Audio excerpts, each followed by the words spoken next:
तीनों अपनी खटिया पर लेट गए। गांव में सन्नाटा पसर चुका था। रात के करीब 12 बज रहे थे। तभी मदन की नींद खुली।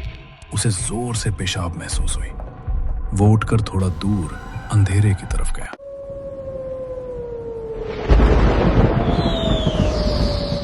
अंकित टून में आपका स्वागत है। अरे भाई, इधर से तो खेत का काम करके जाते जाते बिल्कुल पसीना पसीना हो जाता है। इतनी भयंकर गर्मी है कि क्या बताएं। मन करता है बस घर पहुंचूं और खा पी के सो जाऊं। लेकिन भाई, घर में घुसते ही ऐसा लगता है जैसे किसी भट्टी में घुस गए हो। पसीने में तरबतर हो जाते हैं, नींद भी नहीं आती। अरे ये तो बात तुमने बिल्कुल सही कही हरी भाई। खेत में तो सूरज परेशान करता ही है, घर जाकर भी चैन नहीं मिलता। हम इतने गरीब हैं कि एक पंखा खरीदने का पैसा भी नहीं है हमारे पास। क्या गरीबी है भाई। अरे भाई, क्यों ना हम आज घर के अंदर ना सोकर घर के बाहर सोएं। बाहर तो कम से कम ठंडी हवा चलती है, ना पसीना होगा ना घुटन। आराम से खटिया बिछाएंगे और मजे की नींद लेंगे। क्या कहते हो भाई? गांव के बड़े बुजुर्ग तो यही कहते हैं कि रात को बाहर सोना खतरे से खाली नहीं। पर तुम दोनों इतना कह रहे हो तो ठीक है, आज रात बाहर ही सोएंगे। पर सच में डर तो लगता है भाई। मदन, तू डर मत भाई। मैं तीनों साथ रहेंगे तो चुड़ैल का बाप भी कुछ नहीं कर पाएगा। आएगी तो उसे डंडे से भगा देंगे। आज रात बाहर ही सोना पक्का रहा। वे बातें करते हुए जंगल के संकरे रास्ते पर आगे बढ़ रहे थे। अचानक उनके पीछे से एक काली छाया बहुत तेज गति से गुजरी। फिर अचानक उनके आगे से कुछ दूर वही छाया फिर से गुजरी। ये क्या था? देखा तुमने? कोई हमारे पीछे भागा अभी? अरे कुछ नहीं होगा, कोई जंगली बिल्ली या कुत्ता होगा। चल जल्दी चल, घर पास ही है। वे तेज कदमों से चलते हुए गांव पहुंच गए।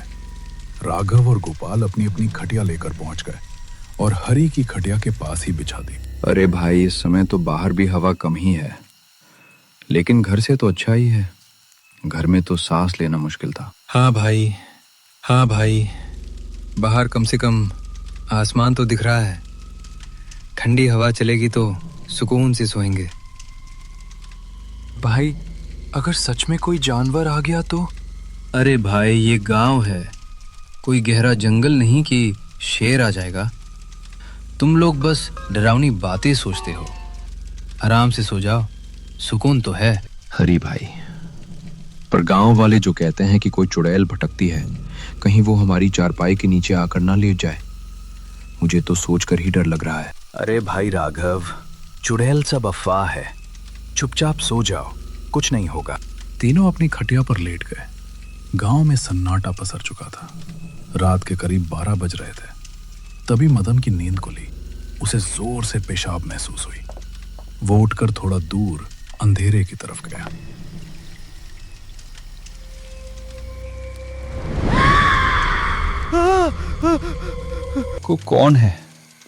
कौन है मेरे पीछे? किशन भाई, तुम हो क्या? उसने पीछे मुड़कर देखा। उसके सामने एक भयानक डरावनी चुड़ैल खड़ी थी।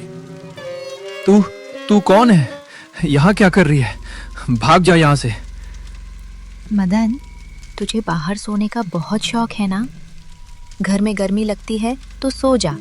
कल भी बाहर ही सोना। बाहर सोने में तुम्हें बहुत मजा आएगा। वहां से अपनी जान बचाकर बेतहाशा भागा। वहां से अपनी जान बचाकर बेतहाशा भागा। वो इतना डर गया था कि उसने बलदेव और किशन को जगाया भी नहीं। किशन के घर के अंदर घुस गया। वो खिड़की से बाहर झांकने लगा। तभी उसने देखा कि वो चुड़ैल मदन की खाली खटिया पर, जो कि बीच में थी, आराम से लेट गई। अरे, मैं तो भाग आया, लेकिन ये चुड़ैल तो मेरी खटिया पर ही लेट गई। किशन और बलदेव जो अगल बगल की खटिया पर सो रहे थे, उन्हें जरा बेल नहीं था कि मौत उनके ठीक बीच में आकर लेट गई है। अचानक वो मदन की ही आवाज में बोलने लगी। अरे किशन, ओ किशन भाई, बलदेव जल्दी उठो यार, देखो इधर कोई आया है, उठो जल्दी। अरे यार मदन, सोने देना भाई, अभी तो आंख लगी थी। तू रात भर सोने नहीं देगा क्या? तुझे बोला था ना कि ये सब वहम है। चुपचाप सो जा भाई। अरे भाई, मैं सच बोल रहा हूं। एक बार आँख खोलकर तो देखो मैं कहाँ हूं और मेरे साथ कौन है। उठो जल्दी। बलदेव ने झल्लाकर अपनी आंखें खोली। उसने सोचा कि वह मदन को डांटेगा, लेकिन जैसे ही उसकी नजर बीच वाली खटिया पर पड़ी, उसकी चीख गले में ही फंस गई। किशन भाई उठो जल्दी, देखो बीच में कौन है। किशन की नजर जैसे ही उस डरावनी आकृति पर पड़ी, उसके रोंगटे खड़े हो गए। किशन और बलदेव ने एक दूसरे की तरफ देखा और बिना एक पल गवाए खटिया से कूदे और सीधे किशन के घर के दरवाजे की तरफ भागे। मदन, तू अंदर कब आया और हमें बताया क्यों नहीं? हम तो मर जाते बाहर। भाई मैं क्या बताऊं, मैं जब पेशाब करने गया तो उसने मुझे पकड़ लिया था। मैं इतना डर गया था कि मेरी सिट्टी पिट्टी गुम हो गई। मैं जान बचाकर भागा और तुम दोनों को आवाज देने की हिम्मत ही नहीं हुई। मुझे माफ कर दो भाइयों। पर मैं सच में बहुत डर गया था। अरे भाई तू तो भाग आया, पर हम दोनों तो मौत के बगल में सो रहे थे। अगर मेरी आंख नहीं खुलती तो आज हमारी लाशें मिलती। अब जो हुआ सो हुआ। कम से कम हम तीनों सलामत तो हैं। लेकिन अब क्या करेंगे? ये रात कैसे कटेगी? और सबसे बड़ी बात, अब हम कभी बाहर नहीं सो पाएंगे। बाहर कभी पायल की आवाज आती तो कभी किसी के रोने की। भाई अब तो हद हो गई। मैं तो अब एक पल भी बाहर नहीं सोऊंगा। लेकिन भाई रात भर इस कमरे में बिना पंखे के बैठना मुमकिन नहीं है। गर्मी के मारे जान निकल जाएगी। सही कह रहे हो मदन। कल रात जो हुआ उसके बाद बाहर जाने की हिम्मत तो किसी की नहीं होगी। लेकिन अंदर सोएंगे कैसे? पसीने से पूरा बिस्तर गीला हो जाएगा और बीमारी पकड़ लेगी। मुझे एक रास्ता सूझ रहा है। देखो, हम तीनों गरीब हैं। अकेले कोई पंखा नहीं खरीद सकता।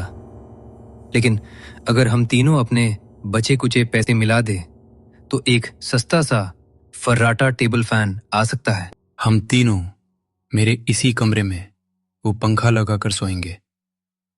गर्मी भी नहीं लगेगी और हम सुरक्षित भी रहेंगे।